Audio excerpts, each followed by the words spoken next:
प्रभु राम देव भगवान अल्लाह खुदा ईश आदि नाम एक ही शक्ति के हैं।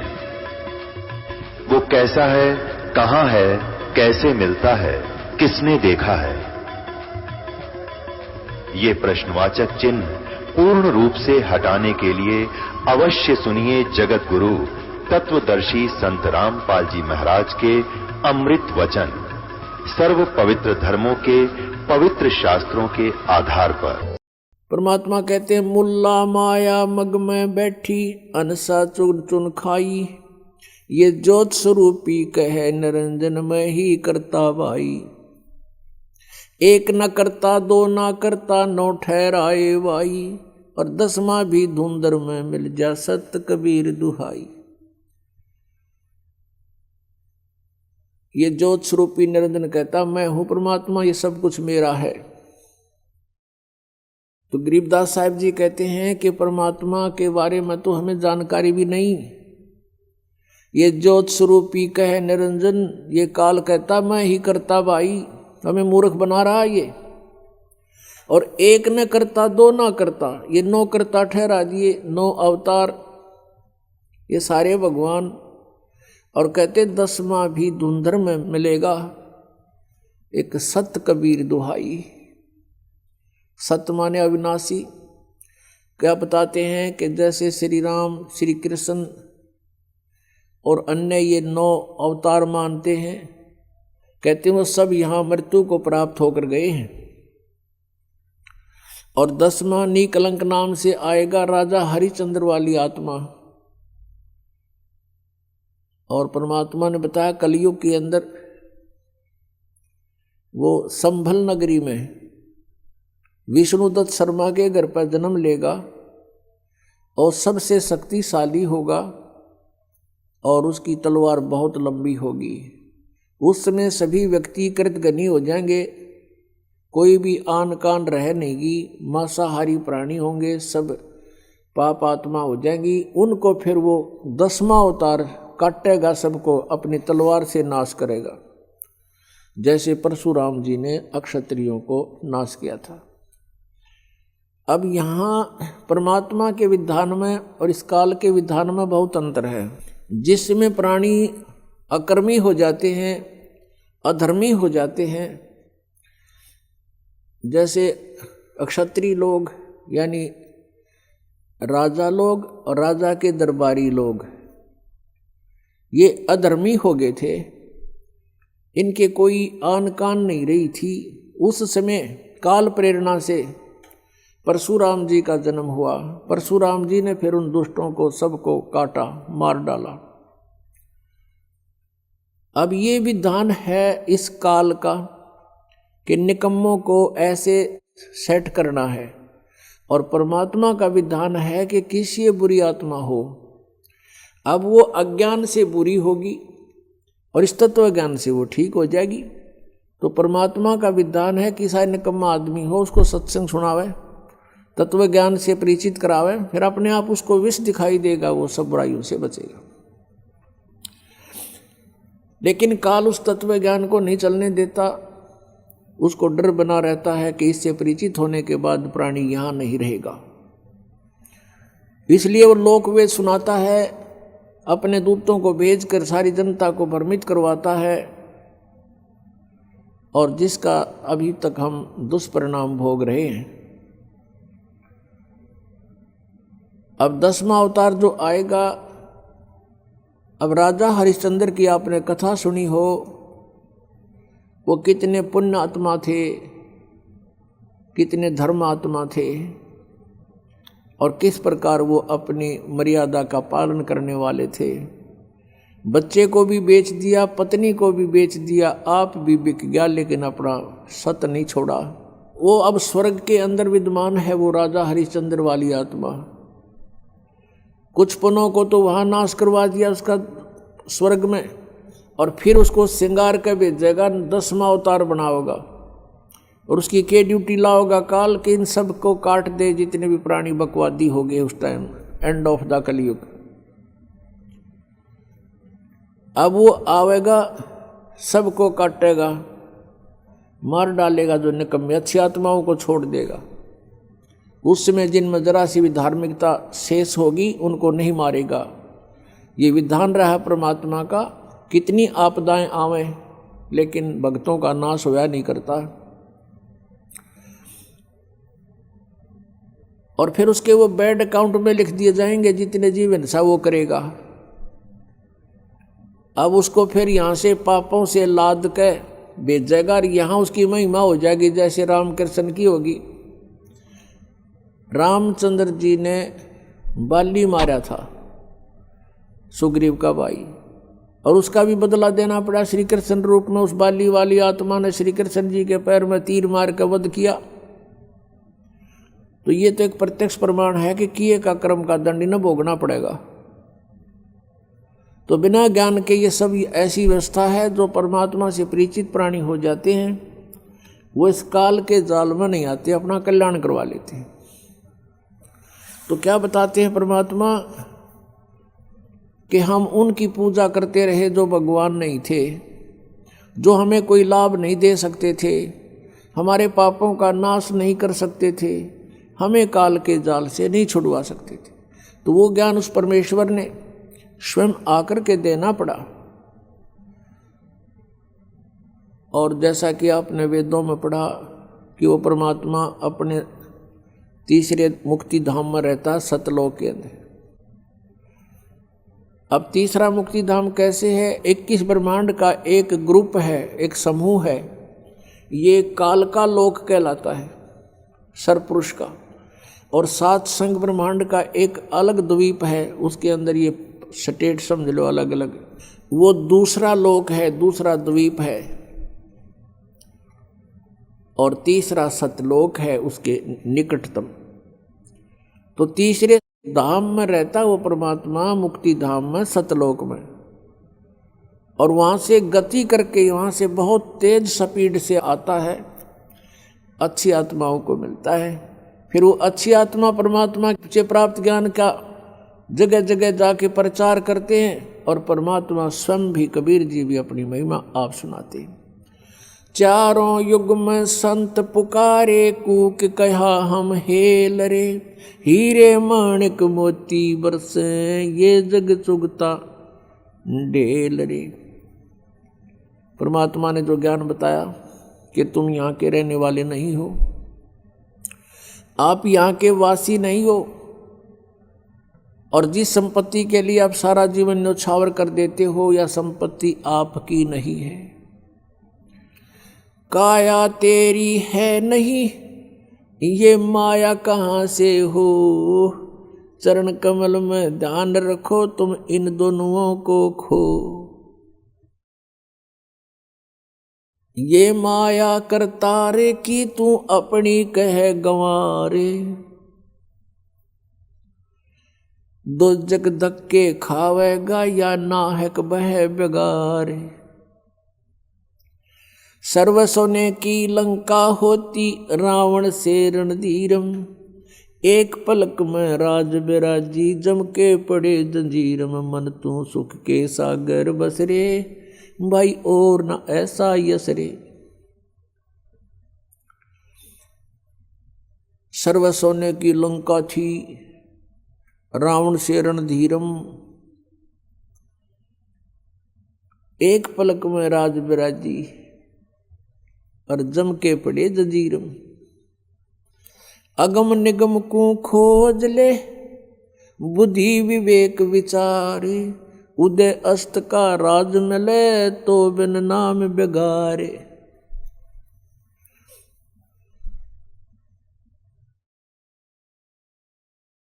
भक्ति बिना क्या होते हैं, ये भरम रहा संसारे। रति कंचन पाया नहीं, रावण चलती बारे। सोने के महल बना रखे थे कुबद्दी ने, सोने की ईंटें, सोने की गारा, और उसमें महल और कई कई मंजिल के। और परमात्मा कहते हैं 1 ग्राम स्वर्ण, 1 ग्राम गोल्ड भी साथ लेकर नहीं जा सका वो। तो हमारे यहाँ भूल पड़ रही है कि ये मेरा है या कार मेरी है, कोठी मेरी है, बेटा मेरा है, बेटी मेरी है। जिसमें आपकी यह भूल हटेगी तब आपकी भक्ति फलेगी कि ना बेटा आपका है, ना बेटी आपकी है, ना यह कार आपकी है, ना कोठी आपकी है। अब आपके बच्चे नहीं हैं, ये परमात्मा के बच्चे हैं। आप परमात्मा के नौकर हो और परमात्मा ने आपके पास ही अपने बच्चे भेज दिए, बेटा या बेटी। इनको आप अपना मान कर करते हो तो भूल भारी है आपके, लेकिन ये जीव के बस की भी नहीं। इस ज्ञान से धीरे धीरे और भक्ति से, इस एंटीबायोटिक औषधि खाने से, ये तत्व ज्ञान रूपी वचन सुनने से आपको बिल्कुल समझ में आ जाएगी कि सचमुच यहाँ अपना तो शरीर भी नहीं है। तो हमने इन बच्चों को जो आपको भगवान ने दिए हैं, इनके दास नौकर बनकर आपने इनकी परवरिश करनी है। भगवान से डर के इनकी सेवा करनी है, जैसे एक नौकरानी और एक नौकर मालिक के बच्चों की कितनी केयर टेक करता है। इस दास को इतिहास अब याद आते हैं, उदाहरण आते हैं जो संसार में घटे हुए हैं। भगवान ने जो हमें उदाहरण दिए हैं वो सत्य हैं। एक समय दास जब सर्विस करता था, ऑफिस में बैठा था और सामने गली थी, सड़क, और ऑफिस से 2 मकान छोड़कर लेफ्ट साइड में एक बहुत बड़े धनवान व्यक्ति का मकान था, कोठी थी। उसकी एक पुत्री थी, लड़की ज़्यादा से ज़्यादा 8-9 वर्ष की होगी। उसके लिए एक नौकरानी छोड़ रखी थी और उस लड़की का स्कूल वहाँ से ज़्यादा 10 फरलांग होगा, यानी 2000 फुट मुश्किल से 5 एकड़ की दूरी पर। तो वो लड़की को नवाती धवाती, उसके सारे कपड़े चेंज करती और सारा उसको व्यवस्था रखती, खाना पीना दूध सब समय पर खिलाती। और उसको जब छोड़ने जाती थी स्कूल में, पैदल छोड़ के आती थी, थोड़ी दूरी थी, तो वो क्या करती थी, जून के महीने में एक छोटा सा छाता लेकर लड़की पर तो छाता रखती थी और स्वयं धूप में चलती थी, क्योंकि वो मालिक की बेटी थी। और जब उसको नौकरी से निकाल दिया, उसने झांका भी नहीं उधर, और पहले वो उसको इतना प्यार देती थी, शायद माँ भी नहीं दे सकती। तो ऐसे ही हमने इनको मालिक के बच्चे जानकर, और हम सभी यहाँ कष्ट में हैं, दुखी हैं, एक दूसरे को समझकर, जैसे एक सास बहू है और सास बहू का कहते हैं कुत्ते बिल्ली वाला बैर हो जाता है। ऐसा क्यों है? बिना ज्ञान के गाटा जुड़ रहा है। और फिर कहते हैं जैसा दर्द आपने हो ऐसा जान बिराने। अब जैसे घर का मुखिया है, सास है, उसके अधीन पुत्र वधू है, अब उसके साथ दुर्व्यवहार करेगी तो उसकी आत्मा रोएगी, बोल सकती नहीं। तो वो आत्मा की जो पुकार है वह भगवान के दरबार में डिपॉजिट होती है और उसका प्रतिफल बहुत भयंकर होता है। फिर क्या होता है कि कई जगह ऐसा है कि पुत्र वधू इतनी हैवी है सास पर, उसको तंग करती है। तो उस समय ये ज्ञान याद रखना चाहिए कि हम इस काल ने ऐसी व्यवस्था में जोड़ रखे हैं, क्योंकि यहाँ व्यवस्था ऐसी है। अब जवान बच्चे का और बुढ़े का कभी भी मेल नहीं मिले, ना मन मिले, ना व्यवहार मिले, ना विचार मिले, और फिर रहना इकट्ठा, सास और बहू ने इकट्ठा रहना और कति विचार नहीं मिले, यह गारंटीड बात है। और इसलिए झगड़ा रहेगा, यह भी रहेगा, लेकिन इसका समाधान इस ज्ञान से होगा। देखो, कोई भी घर में हानि करके प्रसन्न नहीं हुआ करता, कोई भी नुकसान करके राजी नहीं, लेकिन हो जाता है। और फिर उसके ऊपर एक दूसरे के साथ खींचातानी करे, तूने ऐसा कर दिया, तू ऐसा करता है, ये करता है। को बालक को उसने प्यार से समझा दे, लेकिन नुकसान जो होना है आपके भाग्य में पूर्व निर्धारित है, वो होके ही रहेगा। और वो नुकसान तो हो लिया, और फिर वो झगड़ा बाकी रह गया, बेमतलब की टेंशन। जब आप परमात्मा की शरण में आ जाओगे ये हानि भी नहीं होगी आपकी, सत्कर मान लेना। और इस ज्ञान से जब यो मन बकवाद करेगा, इस ज्ञान रूपी लगाम से यो रुकेगा। एक सास बहू थी, बुढ़िया बहुत लड़ा करती अपनी पुत्र वधू के साथ, इकलौता पुत्र था। अब बेटा न्यू सोचा करता भाई माँ की बात नहीं मानी तो माँ की आत्मा दुख पाओगी, वो भी अपनी पत्नी को ही धमकाया करता, गलती होती चाहे ना होती, माँ को प्रसन्न करने के लिए। और बुढ़िया बहुत कलियारी थी। अपने आत्मा एक परमात्मा लीला बख्शते हैं, करते हैं, दया करते हैं। एक बहन सत्संग में जाया करती थी बुढ़िया माई, वो उनके घर चली गई, कुदरती परमात्मा भेजते हैं। और वह बुढ़िया लागरी कति श्लोक सुनान अच्छी बूंदी कहन अपनी पुत्र वधू को, और वह बेचारी बोल रहा नहीं। अब बोलूंगी तो फिर सामने अपने बेटे दगड़वाएगी, तो वह बेचारी चुप रहने में अपनी खैर समझ रही थी। अब उस बहन जो सत्संग में जाती थी, परमात्मा परमेश्वर के विचार सुनती थी, उसने सोचा ये तो नरक हो रहा है इनका घर। उसने उस बुढ़िया को सहज सहज प्यार से कहा, बहन सत्संग में चल लेगी? ना हम नहीं जाया करें सत्संग में, ये तो उड़गी जाया करें ठाली, जिन्हें कोई काम कोई ना। हर बुढ़िया ने काम बहुत लड़ने का, और काम नहीं उसने, वो छूटे ना उससे। उसने फिर दूसरे तीसरे दिन फिर कहा कि आए एक बार मेरे साथ चल, कोई भी ना रही मेरे साथ चलने वाली, और मैं अकेली रहेगी, सत्संग में जाना है, जल्दी आ जावांगे। वह उसकी मुंह लागती सी थी। उस दिन वह बुढ़िया उसके साथ चलेगी। अब साथ चलेगी तो वह सत्संग सुना, सत्संग सुने तो पुण्यात्मा असर होया कर, ऐसी बात नहीं।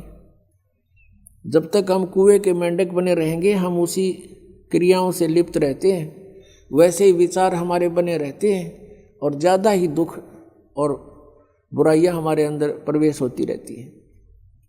बुढ़िया ने सुने विचार, उसकी तो एकदम जो है ना एकदम परिवर्तन आ गया उसके अंदर। अब सचमुच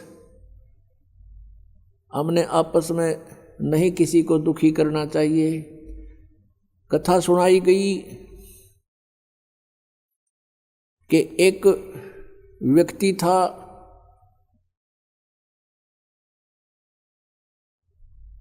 वो कहीं पर साधना कर रहा था,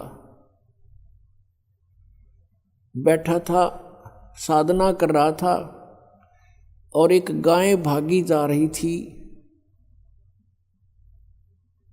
और वो गर्भवती थी, और उसको ये आभास हो गया था कि कोई कसाई उसके पीछे पड़ा हुआ है। वो आगे वन में ओझल होगी, शिकारी वहाँ आया। उस साधक से उसने पूछा, गाय देखी आपने? कहते मुंह से नहीं बोला, उसने हाथ कर दिया, ऐसे किधर गई? वो कसाई ने वह गाय ढूंढ ली, वो मार दी। उसका भी प्रतिफल उसको भोगना पड़ा। कहते हैं फिर उसकी बाजू कट गई। इतना भी हम सहयोग देते हैं किसी अन्य दुष्कर्म के अंदर, इतना भी हमें हानि होती है। जैसे हमने मना किया है बीड़ी शराब मांस तम्बाकू पीना नहीं है, और किसी को पीने में सहयोग भी नहीं देना, उठा के भी नहीं देना, उसमें भी हानि होगी। आपको मर्यादा सारी पालन करनी होगी। कहने का भाव ये है कि एक व्यक्ति था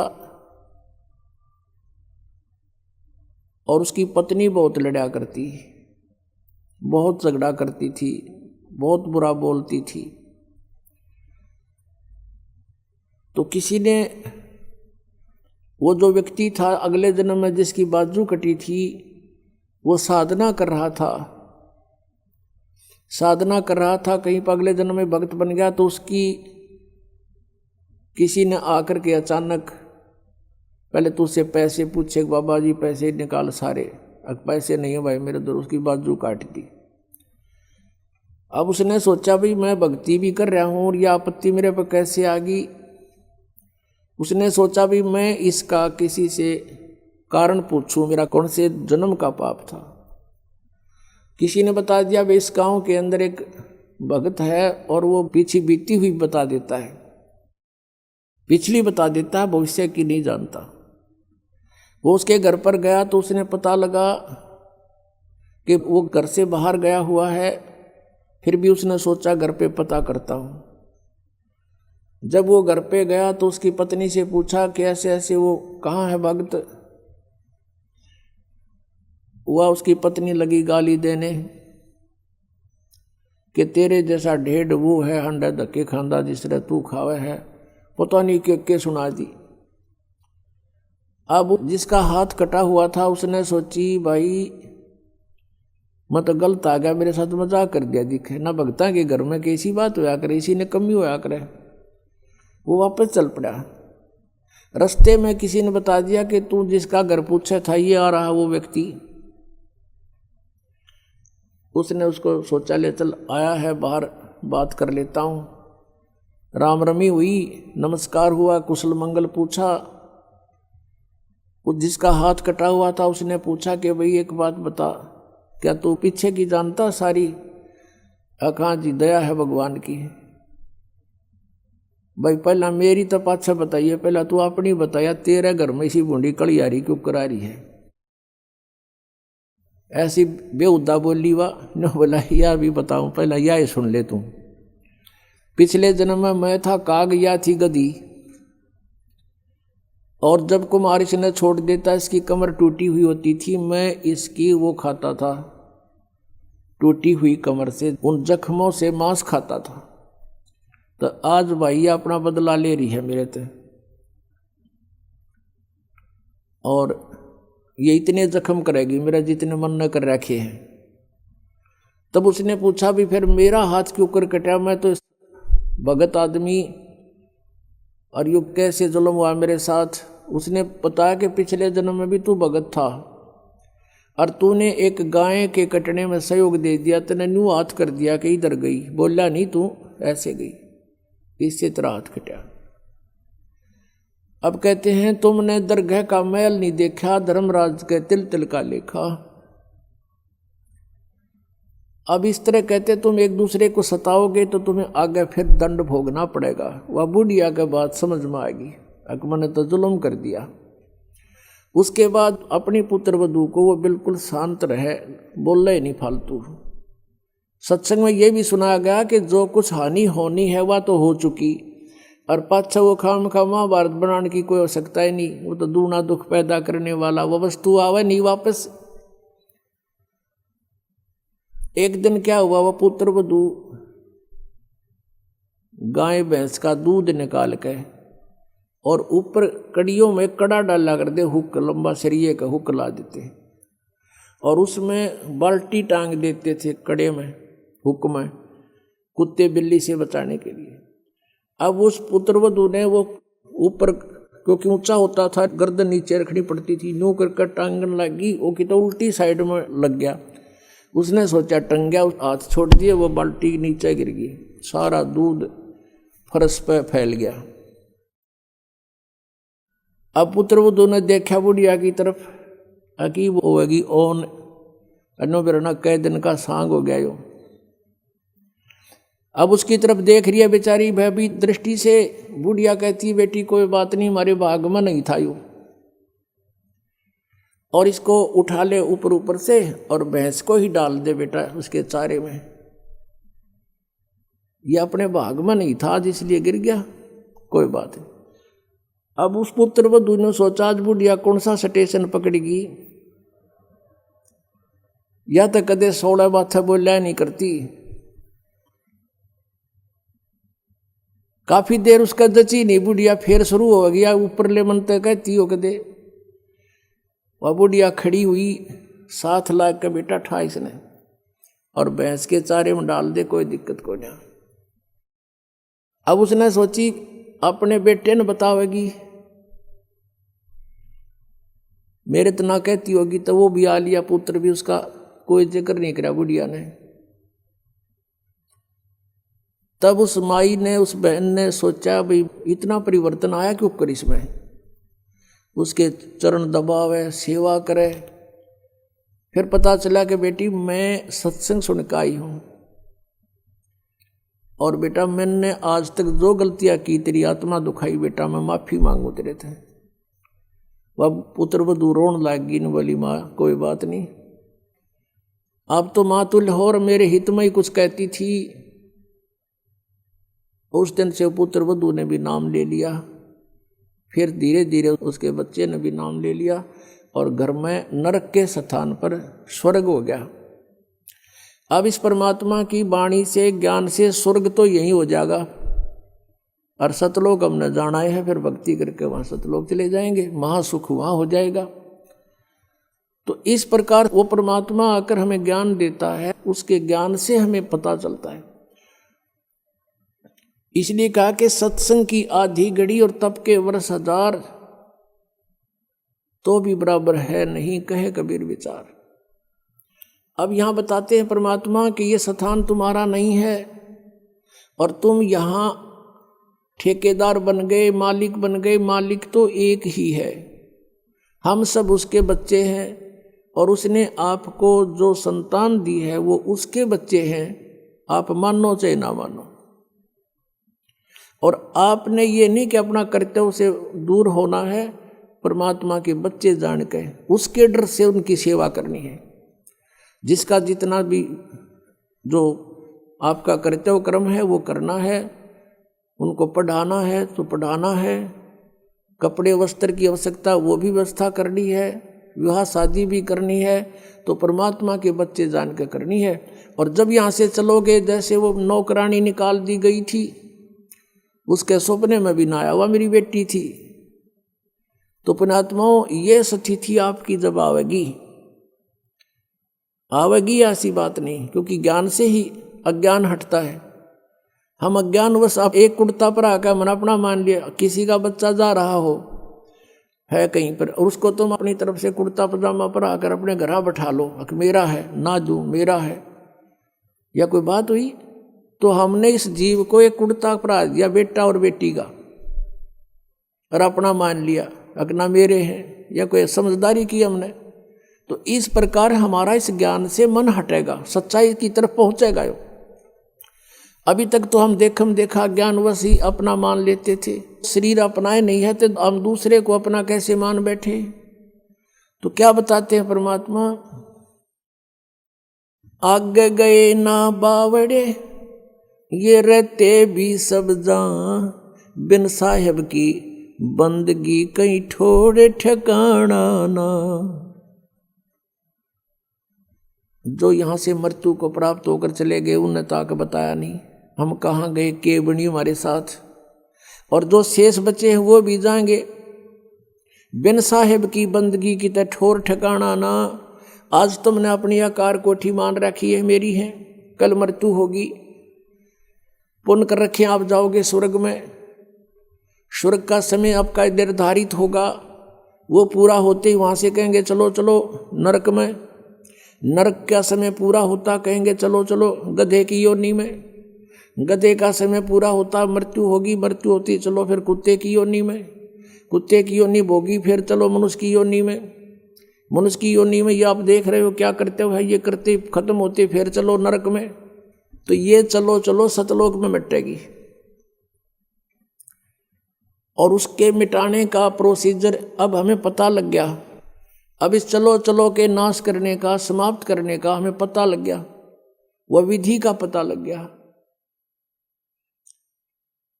परमात्मा ने क्या बताया है, जग सारा रोगिया रे जिन सतगुरु वेद न जाण्या। जग सारा रोगिया रे, जग सारा रोगिया रे जिन सतगुरु वेद न जाण्या। जग सारा रोगिया रे जिन सतगुरु वेद न जाण्या। जग भाई जन्म मरण का रोग लग्या है, तृष्णा बडरी खांसी। जन्म मरण का रोग लग्या है, तृष्णा बडरी खांसी। आवागमन की डोर गले में पड़ी काल की फांसी, जग सारा रोग यारे जिन सतगुरु वेद न जाण्या, जग सारा रोगिया रे जिन सतगुरु वेद न जाण्या, जग सारा रोगिया रे। भाई सच्चा सतगुरु कोई न पूजे, इन झूठों जगपतियासी। सच्चा सतगुरु कोई न पूजे, इन झूठों जगपतियासी। अंधे की बाँ गही अंधे ने, मार्ग कौन बतासी, जग सारा रोगिया रे जिन सतगुरु वेद न जाण्या, जग सारा रोगिया रे। जग सारा रोगिया रे जिन सतगुरु वेद न जाण्या, जग सारा रोगिया रे। भाई देखा देखी गुरु से बन गे, किया ना तत्व विचारा। देखा देखी गुरु से बन गे, किया ना तत्व विचारा। गुरु से दोनों के सिर पे काल ठोके पंजारा, जग सारा रोगिया रे जिन सतगुरु वेद न जाण्या, जग सारा रोगिया रे जिन सतगुरु वेद न जाण्या, जग। भाई सार शब्द सर जीवन बूटी, गैस गैसे अंग लगावे। सार शब्द सर जीवन बूटी, गैस गैसे अंग लगावे। कहे कबीर तुम सतकर मानो, ये जन्म मरण मिट जावे, जग सारा रोगिया रे जिन सतगुरु वेद न जाण्या, जग सारा रोगिया रे जिन सतगुरु वेद न जाण्या, जग सारा। सार शब्द सर जीवन बूटी, गैस गैसे अंग लगावे। सार शब्द सर जीवन बूटी, गैस गैसे अंग लगावे। कहे कबीर तुम सतकर मानो, ये जन्म मरण मिट जावे, जग सारा रोगिया रे जिन सतगुरु,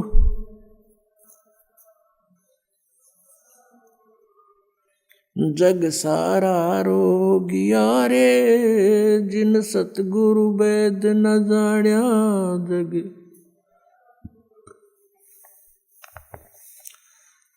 अब इसमें ये बताया कि भाई जन्म और मरण का ये रोग लगा हुआ है आपके, और जब तक जन्म मृत्यु का रोग है जीव सुखी नहीं रह सकता। और ये आवागमन की डोर गले में और पड़ी काल की फांसी। फिर क्या बताते हैं कि सच्चा सतगुरु कोई नहीं पूजे, इन झूठों जगपतियासी। सच्चा संत परमेश्वर आए थे उस समय किसी ने मालिक को स्वीकार नहीं किया, और जितने ये झूठे लोग थे परमात्मा कहते थे कि ब्रह्मा विष्णु महेश ये नासवान हैं, इनकी जन्म मृत्यु होती है, और इन तीनों गुणों की भक्ति में ये भूल रहा संसार। कह कबीर निज नाम बिना कैसे उतरो पार। तो इस बात का विरोध करवा दिया उन झूठे गुरुओं ने कि कबीर झूठ बोलता है, ये जुलाहा है, क्या जाने संस्कृत को, क्योंकि संस्कृत के पढ़ने वाले ब्राह्मण अधिकारी होते थे। परमात्मा कहा करते थे कि सच्चा सतगुरु कोई ना पूजे, झूठों जगपतियासी। इन झूठों पर विश्वास किए बैठे हैं, और अंधे की बाँ पकड़ रहा अंधा। इनके गुरु भी अंधे और अनुयायी तो अंधे होते ही हैं, वो गुरु जी के अनुसरण करते हैं। अंधे की बाँ गई अंधे ने, मार्ग कौन बतासी।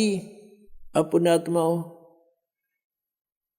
हमारा पवित्र हिंदू धर्म में जन्म हुआ और हम श्री राम, श्री कृष्ण, विष्णु और भगवान शंकर को, जैसा लोक वेद हमने इनकी कथा सुन रखी थी, इनके बारे में सर्वेश्वर मानते थे, सर्व पाप नाशक जानते थे, समर्थ शक्ति मानते थे, सारे ब्रह्मांडों का रचनहार मानते थे, अजन्मा मानते थे। तो किन्होंने बताया? नकली गुरुओं ने, अंधे गुरुओं ने, जिन्हें वो स्वयं भी अंधे थे, हमें भी हाथ पकड़ दिया कि हमें सब कुछ दिखाई देता, आ जाओ हमारे पीछे पीछे। जबकि उनकी जीवनी में लिखा है कि ब्रह्मा विष्णु महेश नाशवान है।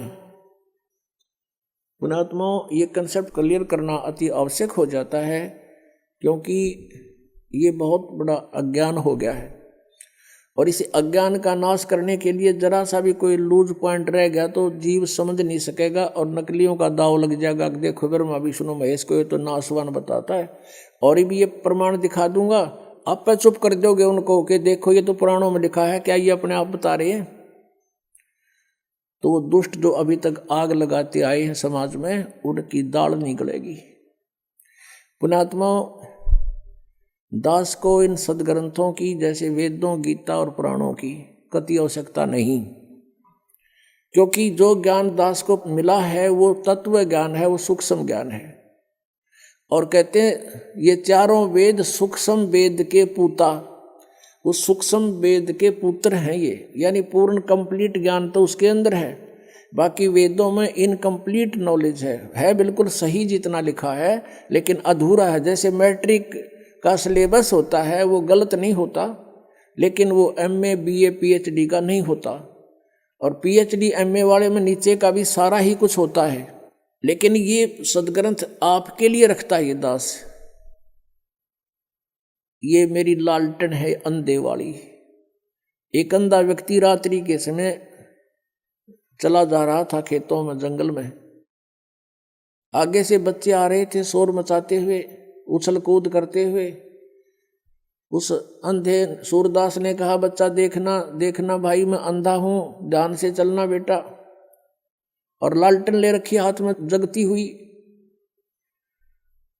उन्होंने पूछा कि बाबा सचमुच आप अंधे हो? वो चारों तरफ घूम गए, हाँ बेटा मैं अंधा हूं। फिर लैंप किस लिए ले रखा आपने? कि तुम आंखों वालों के लिए कहीं मेरे में टक्कर मार दो, बूढ़े दे ही तोड़ दो।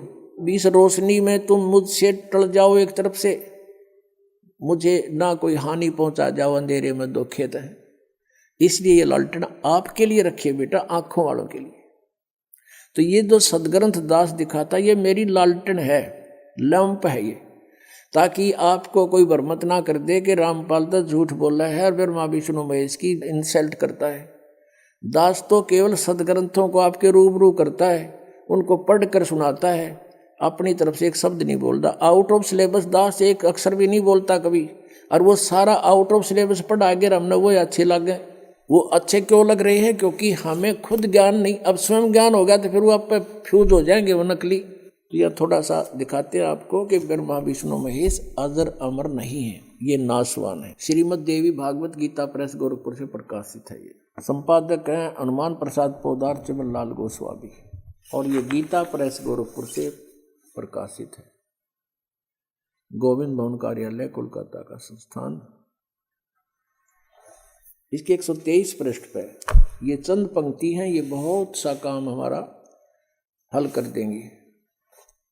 तीसरा स्कंद 123 पृष्ठ पे भगवान विष्णु अपनी माता दुर्गा की महिमा सुना रहा है। तुम शुद्ध स्वरूपा हो, यह सारा संसार तुम इसे उद्भासित हो रहा है। मैं ब्रह्मा और शंकर, हम सभी तुम्हारी कृपा से विद्यमान है। हमारा आविर्भाव माने जन्म, तिरोभाव माने मृत्यु हुआ करता है। हमारा तो जन्म और मृत्यु होता है, केवल तुम ही नित्य हो, जगत जननी हो, प्रकृति और सनातनी देवी हो। भगवान शंकर बोले, देवी यदि महाभाग विष्णु तुम्ही से प्रकट हुए हैं तो उनके बाद उत्पन्न होने वाले ब्रह्मा भी तुम्हारे बालक हुए। फिर मैं तमोगुणी लीला करने वाला शंकर क्या तुम्हारी संतान नहीं हुआ? अर्थात मुझे भी उत्पन्न करने वाली तुम ही हो। शिवे संपूर्ण संसार की सृष्टि करने में तुम बड़ी चतुर हो। इस संसार की सृष्टि, स्थिति और संहार में तुम्हारे गुण सदा समर्थ हैं। उन्हीं तीनों गुणों से उत्पन्न हम, रजगुण ब्रह्मा, सतगुण विष्णु, तमगुण शिव जी, ब्रह्मा विष्णु शंकर नियमानुसार कार्य में तत्पर रहते हैं। अपने आत्माओं, इस पवित्र पुराण ने ये चंद पंक्तियों ने 4-5 कंसेप्ट क्लियर कर दिए। एक तो ये स्पष्ट हो गया कि ब्रह्मा विष्णु महेश नासवान है, इनकी जन्म मृत्यु होती है। दूसरा ये हो गया कि दुर्गा इनकी माता है। तीसरा ये हो गया कि रजगुण ब्रह्मा, सतगुण विष्णु, तमगुण शिव जी। और चौथा ये हो गया कि ब्रह्मा विष्णु महेश केवल नियमित कार्य ही कर सकते हैं। जो आपके भाग्य में लिखा है, दुख है तो दुख आपको दिला देंगे, और आप में सुख है तो आपके भाग में मिल जाएगा। इसमें कोई परिवर्तन ये कर नहीं सकते। और इसमें 5वां ये भी क्लियर हो गया कि प्रकृति दुर्गा को कहते हैं। गीता जी अध्याय नंबर 7 में 2, 3, 4 इन श्लोकों में लिखा है कि 2 प्रकृति हैं। एक तो ये 5 तत्व, और फिर ये मन, अहंकार, बुद्धि आदि, ये 8 मिलाकर एक प्रकृति, ये तो जड़ प्रकृति है। एक ये दुर्गा है, चेतन प्रकृति। तो कहने का भाव ये है कि परमात्मा पहले यही बताया करते थे कि ये नासवान है, इनकी पूजा से कोई लाभ आपको नहीं होगा, ये भी जन्म मृत्यु के रोग से ग्रस्त हैं। अब इनका कैसे जन्म मृत्यु होता है? ब्रह्मा जी की आयु कैलकुलेट करते हैं। ब्रह्मा जी का एक दिन 1000 चतुर्युग का होता है। इतनी ही रात्रि होती है। एक चतुर्युग में कितना समय होता है, कितने वर्ष होते हैं हमारे? 43,20,000 वर्ष होते हैं। सतयुग, त्रेता, द्वापर, कलयुग। अब जैसे कलयुग का जो समय है 4,64,000, इससे दुगना है द्वापर का, 3 गुना त्रेता का, और 4 गुना इससे सतयुग का समय है। तो कुल मिलाकर ये 43,20,000 वर्ष बन जाते हैं। और ऐसे 1000 चतुर्युग का दिन, इतनी रात्रि, और 30 दिन रात का 1 महीना, और 12 महीने का 1 वर्ष, ऐसे बना हुआ। ऐसे 100 वर्ष की आयु है ब्रह्मा जी की। इससे 7 गुना अधिक है विष्णु जी की, यानी 700 वर्ष। और विष्णु जी से 7 गुना भगवान शिव की, शंकर की, यानी 4900 वर्ष, ऐसे बने हुए वर्ष। और फिर भी इनकी मृत्यु। और जब 70,000 बार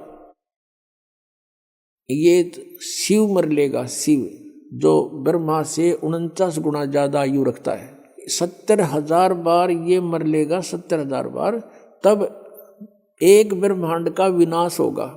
अब ये काल कहाँ रहता है? इस ब्रह्मांड के शून्य शिखर में, ऊपर के सबसे टॉप मोस्ट प्लेस जो इस ब्रह्मांड का है, वहाँ ये अलग से रहता है, अपना गुप्त रहता है।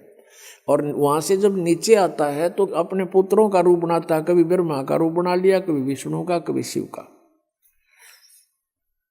तो यह वहाँ रहता है। जब 70,000 बार यू त्रिलोक की शिव मर लेगा, तमोगुण शिव, तब एक ब्रह्मांड का विनाश होगा। और ये ब्रह्म, इस ब्रह्म को सरपुरुष भी कहते हैं। सरपुरुष, सरब्रह्म। गीता जी अध्याय नंबर 15 के श्लोक नंबर 16 में सरपुरुष और अक्षर पुरुष, ये 2 प्रभु बताए, 2 स्वामी। और इनके तथा इनके अंतर्गत जितने भी जीव हैं, उनके सबके स्थूल शरीर नाशवान है। जीव नाशवान है, जीवात्मा नहीं मरती। सब प्राणी नाशवान है, जीवात्मा नहीं मरती। वो तो सबके नहीं मरती, कुत्ते को दे के भी अमर है।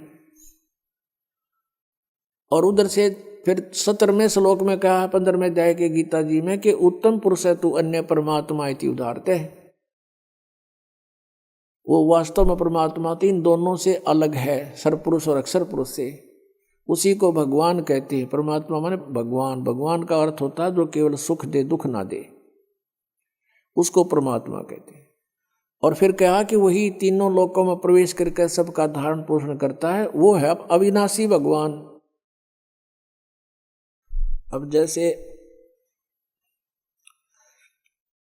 गीता जी अध्याय नंबर 4 के श्लोक नंबर 5 और 9 में, अध्याय नंबर 2 के श्लोक 12 में, अध्याय नंबर 10 के श्लोक नंबर 2 में, ये गीता ज्ञानदाता श्री कृष्ण में प्रवेश करके बोल रहा है, ये सरपुरुष ब्रह्म, ये कहता कि अर्जुन तेरे और मेरे बहुत जन्म हो चुके हैं, तू नहीं जानता, मैं जानता हूं। मेरे जन्म और कर्म अलौकिक हैं। इसके जन्म कैसे अलौकिक है और कर्म कैसे अलौकिक है? इसके जन्म ऐसे अलौकिक हैं जैसे मृत्यु होगी, एक ब्रह्मांड का विनाश हुआ, सभी प्राणियों का नाश हुआ, सभी तत्व आपस में बिल्कुल इसमें आग लग जाएगी एक ब्रह्मांड में, और इसमें कण कण धूल धूल हो जाएगी। फिर अपने हिसाब से जैसे परमात्मा ने पहले इन सब पृथ्वी को उत्पन्न किया, सब जल सब तत्व बनाकर दे दिए, फिर विधान बनाकर छोड़ दिया, इसलिए ये सारे प्राणी नेक्स्ट ब्रह्मांड में चले जाते हैं ऑटोमेटिक परमात्मा के विधान अनुसार। और उसमें दुर्गा की भी मृत्यु होती है और ब्रह्म इस काल की भी मृत्यु हो जाती है, जब 70,000 बार युग काल का पुत्र शिव मर लेगा। और ये एक युग होता है किसका? अक्षर पुरुष का। ये एक युग हो गया अक्षर पुरुष का। ओहो, अब फिर क्या होगा कि यहां से सभी प्राणी दूसरे ब्रह्मांड में चले जाएंगे। 21 ब्रह्मांड है इस काल के पास। उस ब्रह्मांड में जाते ही परमात्मा ने विधान बना रखा है कि इन दोनों का, दुर्गा का और इस ब्रह्म का, अपने आप युवा शरीर निर्मित हो जाता है वहां जाते ही। जैसे आप देखते हो वर्षा के दिनों में आप छत पर होते हो, वर्षा आई और थोड़ी सी देर में क्या देखते हो, वहां मेंढकी फुदक रही है। वो कहां से आएगी? उस 5 तत्वों के संयोग से अचानक ऐसा एटमॉस्फेयर बन गया कि वो अपने आप उनका शरीर बन गया। आप देखते हो इनमें गेहूं में कीड़े हो जाते हैं, यानी सुरसी हो जाती है, अपने आप हो गई, लेकिन अन्य प्राणी नहीं हो सकते। ऐसे वहां पर उस स्थिति में केवल इन दोनों का शरीर युवा बन जाता है और वहां पर पहले से ही सृष्टि तैयार होती है, फलदार वृक्ष होते हैं परमात्मा के विधान अनुसार। फिर ये धीरे धीरे अपनी पत्नी से, दुर्गा से, कुछ वचन से, कुछ अपने सृष्टि कर्म से इन 3 पुत्रों की उत्पत्ति करता है। इनको अपने प्रधान बनाता है और 3 लोगों का एक एक विभागीय मिनिस्टर बना करके स्वयं मुख्यमंत्री का रोल करता है। तो इस प्रकार इनके जन्म और कर्म अलौकिक हैं। ये अपने आप को इसलिए अजन्मा कहता है, लेकिन इसका जन्म होता है तरीका दूसरा है और मृत्यु होती है। पुण्यात्माओं, जब ये ब्रह्मांड में आग लगती है, ये बहुत बुरा हाल होता है दुर्गा का, और इसका ये सबसे लंबी उम्र के यही है। और ये जब आग लगती है तो सीधी से उड़कर भागने की चेष्टा करते इधर उधर खूब भागते हैं अपने उस लोक में जान बचाने के लिए, और इनको इतना बुरी तरह जल कर मरते हैं ये जिंदा, और हाहाकार मचाते हैं, तौबा मचा देते हैं, बुरा हाल हो जाता, अचेत होकर गिर जाते हैं।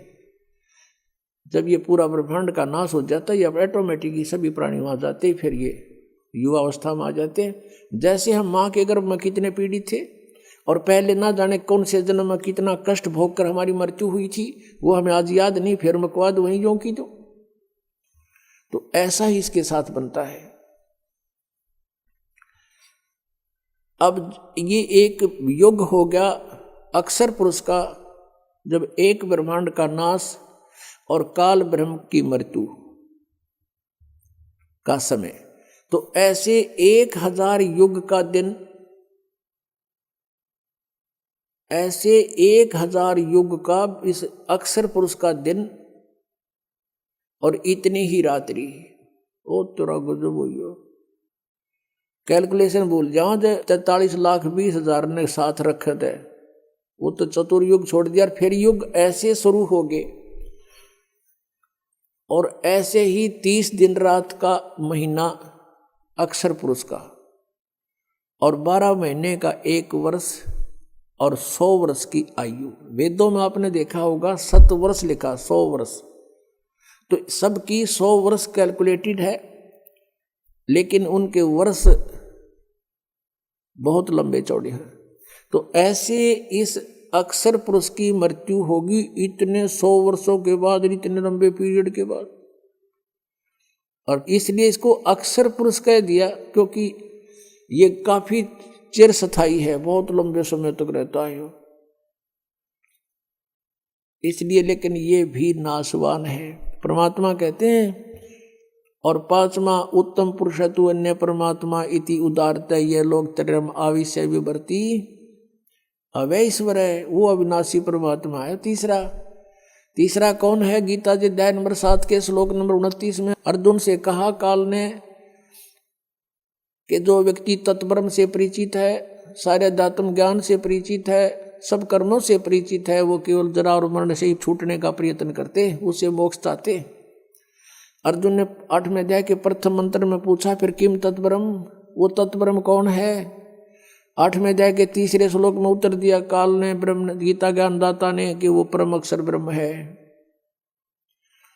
अपने जन्म कर्म और इसने बता दिया मेरी भी जन्म मृत्यु होती है अर्जुन, तेरी भी होगी। मेरी साधना करेगा तो भी तेरी जन्म मृत्यु और मेरी भी रहेगी, हम स्थायी नहीं हो सकते। और जब तक जन्म मृत्यु समाप्त नहीं होगी शांति नहीं हो सकती। 18वें अध्याय के 62वें श्लोक में कहा कि अर्जुन तू सर्वभाव से उस परमेश्वर की शरण में जा, उसकी कृपा से ही तू परम शांति को और सनातन परम धाम को प्राप्त होगा। गीता जी अध्याय नंबर 15 के श्लोक 1 से 4 में कहा कि उल्टा लटका हुआ संसार रूपी वृक्ष है, ऊपर को जड़, इसकी मूल तो समझो परम अक्षर ब्रह्म है, और नीचे को तीनों गुण रजगुण ब्रह्मा सतगुण विष्णु तमगुण शिवजी रूपी शाखाएं हैं। बीच में तना और मोटी डार जो है, सरपुरुष तो तना है, अक्षर पुरुष मोटी डार है, तीनों देवा शाखा है, ये 5 रूप संसार। परमात्मा ने बताया था अक्षर पुरुष एक पेड़ है, सरपुरुष वा की डार और तीनों देवा शाखा है, ये 5 रूप संसार, और मूल वो स्वयं है। तो गीता जी अध्याय नंबर 15 के श्लोक 1 में बताया है कि जो उल्टे लटके हुए संसार रूपी वृक्ष के सभी विभागों को, छंदों को जानता है, सवेदवित, वो तत्वदर्शी संत है। गीता जी अध्याय नंबर 4 के श्लोक 32 में कहा है कि सभी यज्ञों धार्मिक अनुष्ठानों की जानकारी विस्तार के साथ सच्चिदानंद घन ब्रह्म की वाणी में ब्रह्मणे मुखे यानी सच्चिदानंद घन ब्रह्म से मुख से उच्चरित वाणी में लिखी हुई है, वो है तत्व ज्ञान। उसमें सब विस्तार के साथ बताया गया, सारा डिटेल से, वो तत्व ज्ञान है। 4 अध्याय के 34वें श्लोक में कहा कि अर्जुन उस तत्व ज्ञान को जो परमात्मा ने स्वयं आकर बोला है, उसको किसी तत्वदर्शी संत के पास जाकर समझ, फिर वो तत्वदर्शी संत तुझे उस परमात्मा का ज्ञान करावेंगे। तो गीता जी अध्याय नंबर 15 के श्लोक 1 में कहा कि जो इस उल्टे लटके हुए संसार रूपी वृक्ष के सभी विभाग बता देगा, सवेदवित, वो वेद के तात्पर्य को जानने वाला है, अर्थात वो तत्वदर्शी संत है। तो ये परमात्मा स्वयं ही आते हैं, तुम साहेब तुम संत हो, तुम सतगुरु तुम हंस, और गरीबदास तुम रूप न और न दूजा अंश। अनंत कोट ब्रह्मांड का एक रति नहीं बाहर, सतगुरु पुरुष कबीर हैं, कुल के सृजनहार। सतगुरु और पुरुष, पुरुष माने परमेश्वर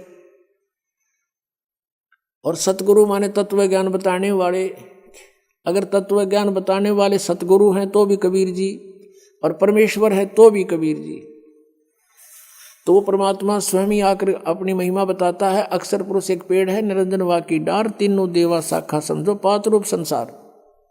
गीता जी अध्याय नंबर 15 के श्लोक 4 में कहा कि उसके पश्चात 3-4 में कहा है कि जब तत्वदर्शी संत मिल जावे, उसके पश्चात इस अज्ञान रूप अंधकार को तत्व ज्ञान रूपी शस्त्र से काट कर यानी समझ कर, उसके पश्चात परमेश्वर के उस परम पद की खोज करनी चाहिए, जहां जाने के बाद साधक फिर लौटकर कभी संसार में नहीं आता।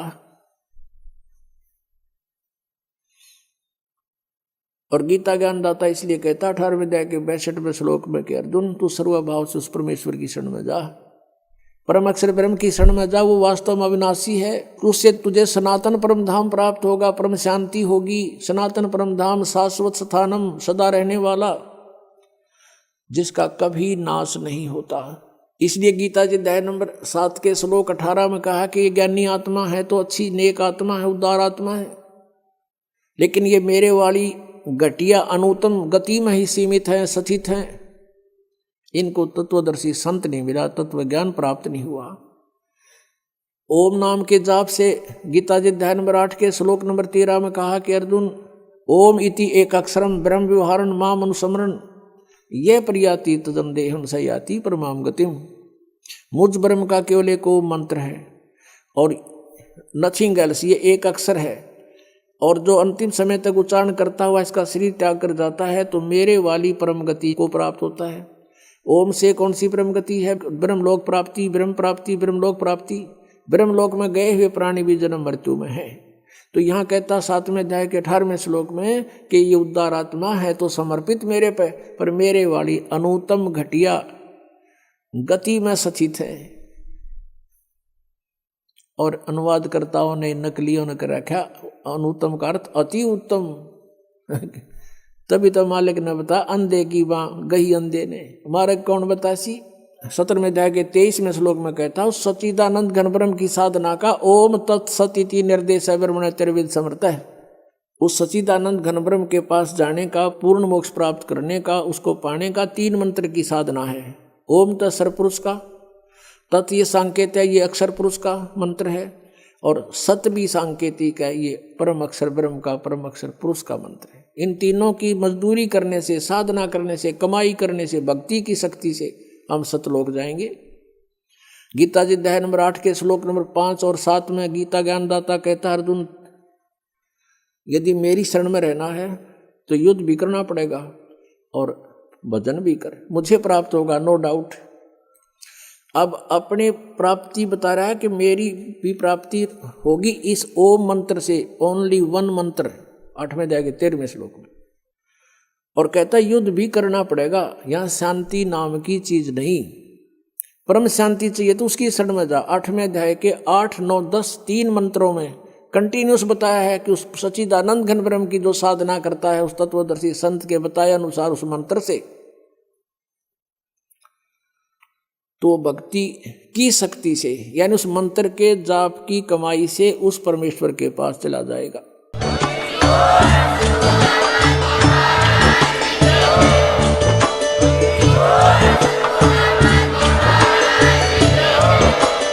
आप सुन रहे थे जगत गुरु तत्वदर्शी संत रामपाल जी महाराज जी के मंगल प्रवचन। अधिक जानकारी के लिए विजिट कीजिए हमारी वेबसाइट www.jagatgururampalji.org। संत रामपाल जी महाराज जी के शुभ आशीर्वाद से पूरे विश्व भर में 500 से भी ज्यादा नाम दीक्षा केंद्र हैं, जिन पर संत रामपाल जी महाराज जी द्वारा ऑनलाइन निःशुल्क नाम दीक्षा दी जा रही है। अपने नजदीकी नाम दीक्षा केंद्र का पता करने के लिए संपर्क करें 8222880541।